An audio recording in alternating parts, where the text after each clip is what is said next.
Assalamualaikum warahmatullahi wabarakatuh. Selamat siang, salam sejahtera untuk kita semua.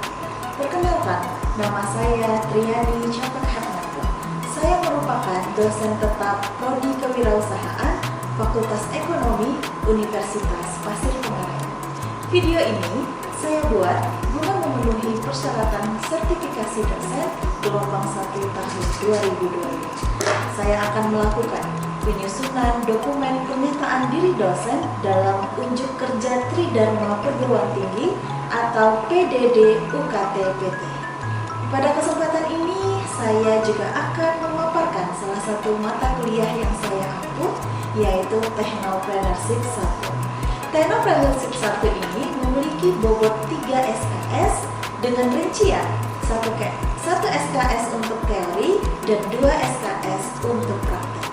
Saya mengajar mata kuliah ini pada semester genap tahun 2024-2025. Dalam proses pembelajaran, saya menggunakan metode DIA, yaitu Delivery, Interaction, and Assessment.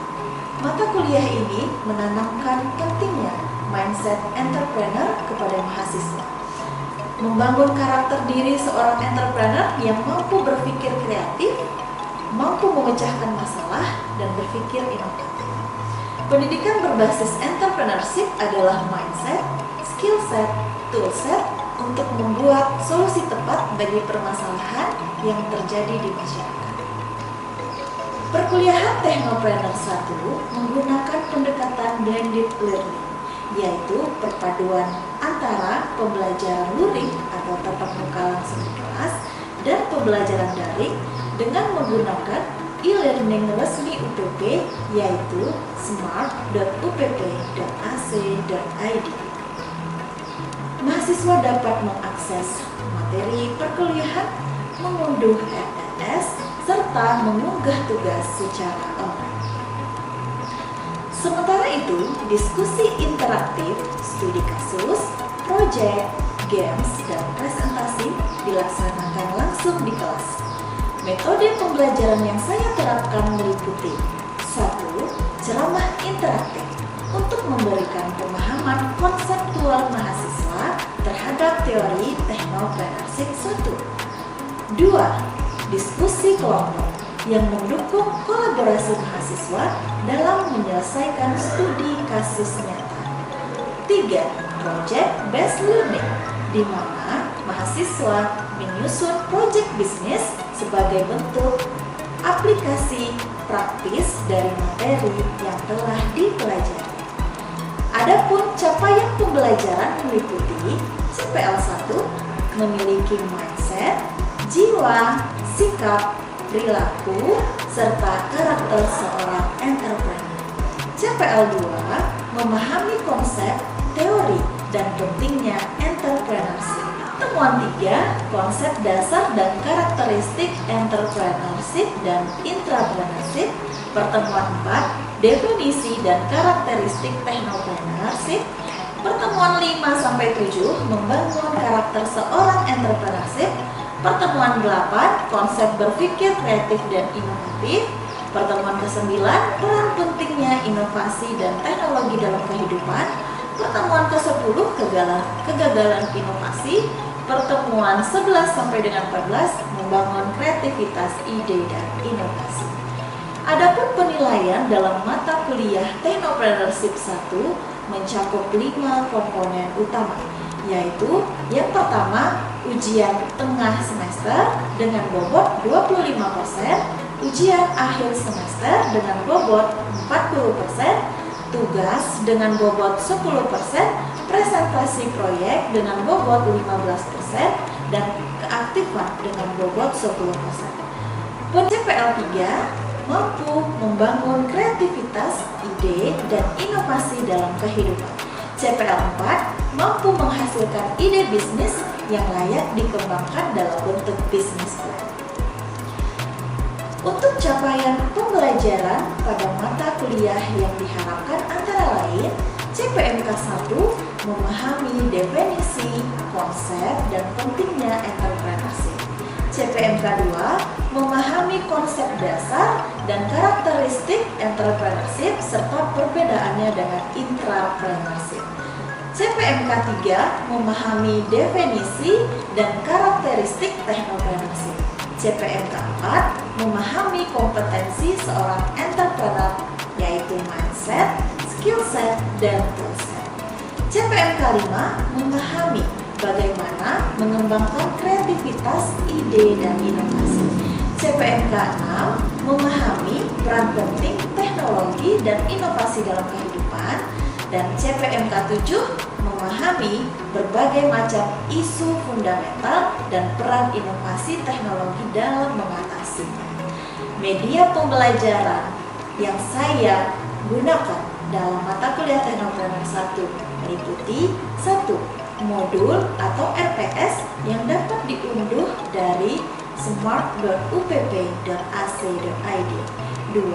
PowerPoint, studi kasus dan artikel ilmiah. 3. Zoom untuk kuliah secara daring. Kemudian yang terakhir adalah WhatsApp group. Adapun kajian materi pembelajaran mata kuliah Technopreneurship 1 yaitu pertemuan pertama, overview silabus dan kontrak mata kuliah. Pertemuan kedua, definisi pentingnya entrepreneurship. Selanjutnya, saya akan menampilkan proses pembelajaran yang saya lakukan di kelas untuk mata kuliah Technopreneurship 1. Selamat menyaksikan.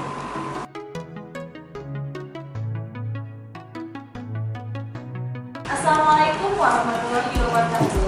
Waalaikumsalam warahmatullahi wabarakatuh. Selamat siang. Siang, Bu.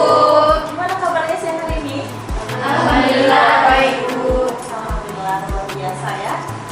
Selamat datang kembali di mata kuliah Technopreneurship pertemuan yang ketiga ya. Senang sekali kita dapat berjumpa kembali ya, walaupun cuaca di luar sangat panas, tapi Ibu meminta kepada kalian agar tetap semangat untuk mengikuti perkuliahan ini sampai dengan akhir ya. Sebelum kita memulai materi pada pertemuan ketiga ini, ada baiknya kita berdoa terlebih dahulu sesuai agama dan kepercayaan kita masing-masing. Untuk itu, saya minta ketua kelas untuk memimpin doanya. Silakan. Baik, sebelum kita memulai pembelajaran lanjutnya pada hari ini, marilah kita berdoa menurut agama dan kepercayaan kita masing-masing. Berdoa dimulai. Berdoa selesai. Terima kasih kepada Ananda Eko yang sudah memimpin doa pada siang ini. Ibu ingatkan kembali ya kepada Ananda semua agar segera mengisi absensi di Smart UPP ya, di pertemuan ketiga. Oke, seperti biasa sebelum Ibu memulai materi kita pada siang hari ini, biasanya Ibu akan mereview terlebih dahulu ya materi kita pada minggu lalu, yaitu tentang pengertian, definisi, serta karakteristik entrepreneurship. Dan Ibu juga minggu lalu juga membahas tentang top 10 skill ya yang dimiliki oleh seorang entrepreneurship di tahun 2025. Nah, Ibu ada pertanyaan untuk Ananda ya. Kira-kira masih ingat nggak apa itu pengertian entrepreneurship? Silakan. Oke. Entrepreneurship atau kewirausahaan adalah kemampuan sikap dan proses dalam menciptakan, mengelola, dan mengembangkan usaha baru dengan tujuan menciptakan nilai dan mempermudah keuntungan, serta siap menanggung resiko dari keputusan bisnis yang diambil. Oke, good ya. Oke, benar sekali ya bahwa seorang entrepreneurship itu adalah proses menciptakan atau menambahkan nilai kepada produk ya ataupun jasa sehingga dia memiliki daya saing ya, dan memiliki nilai lebih ya, sehingga dapat meningkatkan kepuasan pelanggan. Tujuannya apa? Untuk mendapatkan keuntungan yang maksimal ya, benar sekali. Nah, sekarang Ibu ada pertanyaan lagi. Kira-kira Anda masih ingat nggak apa pentingnya menjadi seorang entrepreneurship? Minggu lalu Ibu sudah bahas, ada beberapa poin ya yang kita bahas di minggu lalu. Silakan, kira-kira siapa yang masih ingat apa pentingnya menjadi seorang entrepreneurship? Ya, Bu. Ya, Salah satunya itu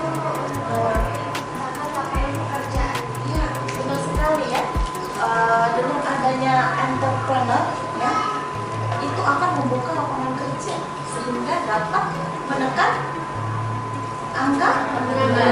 Ya, benar sekali. Ada lagi yang mau mencoba menjawab? Yang kedua, apalagi pentingnya menjadi seorang entrepreneur? Silakan Bu Tika. Meningkatkan daya saing bangsa. Ya, meningkatkan daya saing bangsa.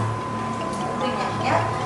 Jadi ada suatu hal yang menjadi poin utama kenapa entrepreneur ini penting ya. Karena kita ketahui ya, untuk menjadi negara maju ya, untuk menjadi sebuah negara maju itu rasio entrepreneurnya ya, jumlah rasio entrepreneurnya itu harus 12% dari total jumlah penduduk ya, minimal 4% ya, maksimal 12%. Tapi Indonesia sekarang hanya menduduki 3% saja. Jadi rasio entrepreneurship di Indonesia ini hanya 3% saja. Makanya kita masih berada di negara yang sedang berkembang. Nah, masih banyak sekali peluang untuk Anda menjadi seorang entrepreneur di masa depan. Ya. Betul sekali. Kemudian ada lagi satu orang lagi. Kenapa penting menjadi seorang entrepreneur?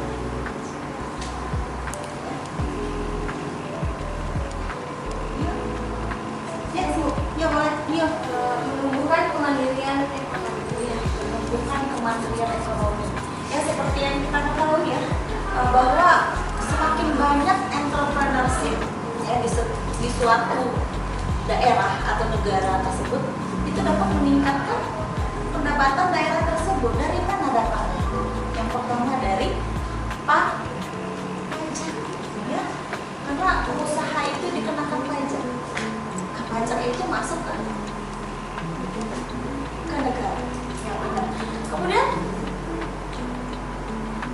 semakin banyak entrepreneur maka akan semakin banyak memunculkan UMKM ya. Kita ketahui bersama bahwa UMKM itu adalah tulang punggung perekonomian suatu negara ya. Karena dia menyumbang berapa persen? 60% PDB suatu negara ya. Oke, baik sekali ya. Saya cukup senang ya masih ingat dengan materi minggu lalu. Mungkin satu pertanyaan lagi ya, terkait top 10 skill yang wajib dimiliki seorang entrepreneurship di tahun 2025. Coba sebutkan satu aja. Ya, silakan Ais. Pertama, analytical thinking and innovation. Oke, apa itu analytical thinking and innovation? Kemampuan yang dibutuhkan untuk memahami suatu masalah sehingga bisa memunculkan ide baru dan solusi untuk mengatasi masalah tersebut. Nah, benar sekali ya. Very nice ya. Jawaban yang bagus. Mungkin itu saja review kita ya, sedikit aja kita review. Kita masuk ke materi baru. Oke, baik. Kita masuk ke materi kita pada pertemuan ketiga kali ini. Ya, kita akan membahas entrepreneurship dan intrapreneurship. Ya. Jadi di sini nanti Ibu akan memberikan pemahaman terkait apa itu intrapreneurship dan apa perbedaannya dengan entrepreneurship, serta apa karakteristik yang dimiliki oleh seorang intrapreneurship. Okay.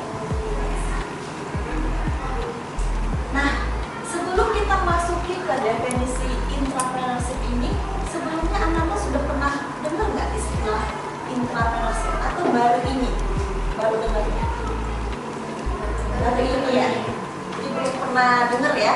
Umumnya hanya pernah dengar entrepreneurship, kalau enggak technopreneurship ya. Nah, ada satu istilah lagi yaitu intrapreneurship. Di sini Ibu sudah mengambil ya teori dari Gifford Pinchot ya. Jadi Gifford Pinchot ini adalah orang pertama kali yang mempopulerkan istilah intrapreneurship ya. Jadi di sini beliau mengatakan bahwa intrapreneurship is the practice ya of entrepreneurship within an established organization ya.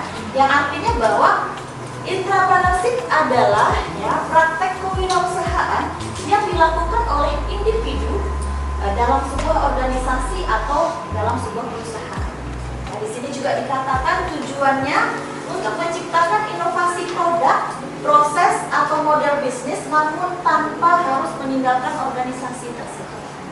Ya. Kemudian teori dari Skinner, ya, beliau juga mendefinisikan entrepreneurship itu sebagai seorang wirausaha yang dipekerjakan oleh sebuah perusahaan dan didorong untuk menjadi inovatif dan kreatif. Nah, seorang dengan karakteristik kewirausahaan yang bekerja di dalam perusahaan. Jadi dapat disimpulkan bahwa entrepreneurship adalah seorang Berusaha di dalam perusahaan. seorang pengusaha di dalam perusahaan atau jiwa entrepreneurship yang dimiliki oleh seorang karyawan yang bekerja di dalam perusahaan. Ya. Oke, next. Oke, ini ya. Ada yang tahu ini siapa?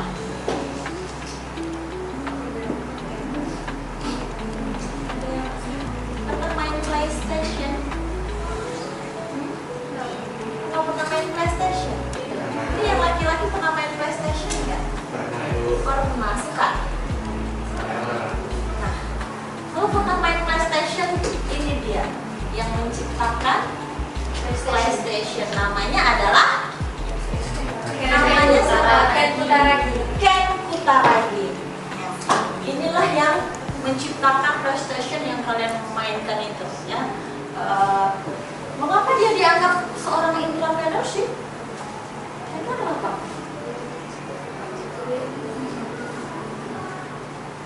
Jadi Ken ini adalah seorang insinyur di perusahaan Sony. Ya, perusahaan Sony itu adalah yang memproduksi PlayStation. Jadi Ken ini seorang insinyur di situ. Awalnya dia hanya ingin menghibur anaknya, ya, dengan membuatkan sebuah game dengan teknologi audiovisual. Awalnya itu dia hanya ingin menciptakan sebuah game untuk menghibur anaknya. Kemudian secara diam-diam dia membuat atau menciptakan prototipe PlayStation di perusahaan. Jadi secara diam-diam ini, gitu ya, jadi nggak ada yang tahu. Nah, kemudian ya, idenya ini sempat ditolak. Biasanya seorang entrepreneurship itu begitu, selalu ditolak, selalu ada penolakan karena idenya itu dianggap di luar nalar atau out of the box. Jadi sehingga Ken juga pernah mengalami penolakan dari seniornya. Jadi prototipe PlayStation itu juga diterima. Namun ya, karena dia memiliki jiwa entrepreneur, ya, seorang entrepreneur itu dia orang yang selalu yakin dengan ide yang dia miliki. Ya, dia tidak akan peduli dengan penilaian orang lain. Jadi dia tetap tekun, tetap ulet, ya, karena melihat keuletannya itu, ketekunannya itu, dan keyakinannya, ya, maka idenya diterima. Sehingga perusahaan, ya, memproduksi produk dan PlayStation ini dari ide ini. Nah, sekarang PlayStation terbukti, ya, menjadi produk yang sukses di pasaran. Nah, sekarang tuh marak tuh, ya, bisa dijadikan bisnis kan, marak rental PlayStation, ya, sekarang, ya, rental PS, ya, sejam berapa? Ada yang pernah nggak? Sejam berapa? Nah, 5.000, bahkan bisa dijadikan bisnis. Oke, next. Nah, kesimpulannya apa? Kesimpulannya adalah kreativitas dan keberanian itu tidak hanya dimiliki oleh seorang pengusaha atau entrepreneurship aja, tapi juga bisa dimiliki oleh seorang entrepreneurship, ya. Bisa tumbuh dari sebuah perusahaan, ya. Nah, jadi kita melihat di sini ada kata kreativitas dan inovasi, ya.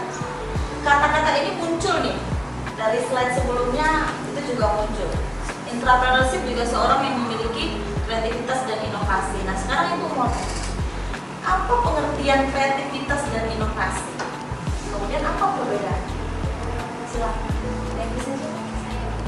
Silakan. Kreativitas itu adalah proses berpikir atau memutuskan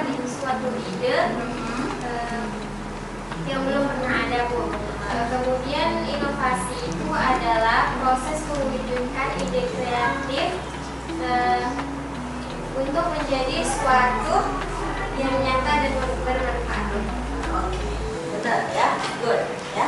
Jadi kreativitas itu adalah proses menemukan ide baru yang sifatnya orisinil, ya belum pernah ada sebelumnya. Nah, inovasi itu penerapan dari ide tersebut. Jadi sehingga dapat disimpulkan bahwa ya kreativitas itu memiliki daya cipta, ya.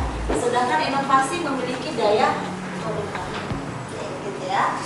Next. Nah, sekarang kita akan membahas perbedaan entrepreneurship dan intrapreneurship. Di sini ada 5 poin perbedaannya. Yang pertama mungkin Ibu akan bahas dari segi modal dulu. Ya. Dari segi modal, seorang intrapreneurship ini nggak perlu khawatir, ya. Karena dia tidak perlu mengucurkan modal. Ya. Karena modal yang dia butuhkan, sumber daya yang dia butuhkan itu sudah ditanggung oleh perusahaan tempat dia bekerja. Jadi dia tidak perlu khawatir. Sedangkan seorang entrepreneurship dia menanggung semua modal yang dia butuhkan. Ya. Artinya apa? Jika di kemudian hari dia tidak tekun menjalankan usahanya, bisa jadi dia kehilangan modalnya, ya, bisa jadi dia kerugian. Dia memiliki kerugian di usahanya. Tetapi seorang entrepreneurship, kalau idenya nanti nggak bagus, dia tidak menanggung kerugian itu. Ya, dia akan tetap digaji, tapi yang menanggung kerugiannya adalah perusahaan. Oke, mantap ya. Kemudian yang kedua dari segi resiko. Oke, dari segi resiko, seorang entrepreneurship bagaimana? Resikonya kenapa? Minimum, ya. Kenapa minimum? Ya. Apanya yang ditanggung oleh perusahaan? Oke, dana yang dia butuhkan, sumber daya yang dia butuhkan, ya, fasilitas yang dia butuhkan itu semua sudah disediakan oleh perusahaan, sehingga risikonya menjadi sangat minimal. Nah, bagaimana dengan seorang entrepreneurship? Seorang entrepreneur semua resiko ditanggung sendiri, ya. Karena kenapa? Semua modal dia yang mencari, ya. Kalau dia ada resiko kerugian atau ada resiko usahanya bangkrut, maka dia akan kehilangan seluruh modalnya. Itu ada resikonya. Jadi resiko menjadi seorang entrepreneur itu memang maksimal atau besar, ya. Kebijakan yang berlaku di perusahaan tersebut, ya. Nah, gimana dengan entrepreneur? Bagaimana kebebasan dalam bertindak? Sangat bebas, ya. Karena milik sendiri, ya. Tapi bukan berarti kalau itu milik sendiri tanpa melewati pemikiran yang matang, ya. Dan tidak boleh juga asal-asalan dalam bertindak, ya. Mungkin itu saja, ya, materi kita pada kesempatan ini. Mungkin kalau boleh Ibu menyimpulkan, tadi perbedaan antara entrepreneurship dan intrapreneurship itu adalah kalau entrepreneurship, ya, proses menambahkan nilai pada produk dan jasa sehingga memiliki daya saing, ya, sehingga memiliki kebermanfaatan yang tujuannya adalah untuk meningkatkan atau mendapatkan keuntungan yang maksimal. Sedangkan kalau intrapreneurship itu adalah intrapreneurship seorang yang memiliki jiwa kewirausahaan yang bekerja di dalam sebuah perusahaan. Ya. Kemudian dari segi perbedaan itu tadi ada 5. Yang pertama modal. Kalau intrapreneur ditanggung oleh perusahaan. Entrepreneur sendiri. Kemudian dari segi resiko, intrapreneurship resikonya minim. Kalau entrepreneur sangat besar. Kemudian dari pengambilan keputusan. Kalau intrapreneur terbatas. Ya, kalau entrepreneur? Beda. Oke, kemudian yang keempat dari Kebebasan. Gimana kebebasannya kalau intrapreneur? Tergantung pada kebijakan. Iya, tergantung pada kebijakan perusahaan, sedangkan entrepreneur tergantung dirinya sendiri. Kemudian yang terakhir, kebebasan bertindak. Seorang entrepreneur terbatas ya, sedangkan entrepreneur bebas. Oke, selanjutnya next. Ini ada tugas ya, seperti biasa. Ada tugas di rumah ya, learning activity. Yang pertama itu buatlah kelompok. Nanti kita kelas ya, 3-4 orang. Kemudian cari riwayat 1 intrapreneurship dan 1 entrepreneurship. Kemudian ceritakan perjalanan sukses mereka meliputi cerita kesuksesan yang dialami, kesusahan yang dialami ya. Kemudian bagaimana mereka memecahkan masalah yang dihadapi. Nah, nanti tugas ini dikumpulkan di Smart UPP ya. Demikian perkuliahan kita pada siang hari ini. Apabila ibu ada salah kata, ibu mohon maaf ya. Apabila taufiq wal hidayah. Assalamualaikum warahmatullahi wabarakatuh. Waalaikumsalam warahmatullahi wabarakatuh. Demikian video ini saya persembahkan untuk unjuk karya PDD UKTPT. Semoga video ini bermanfaat bagi mahasiswa dan bagi masyarakat pada umumnya. Wabillahi taufiq wal hidayah. Assalamualaikum warahmatullahi wabarakatuh.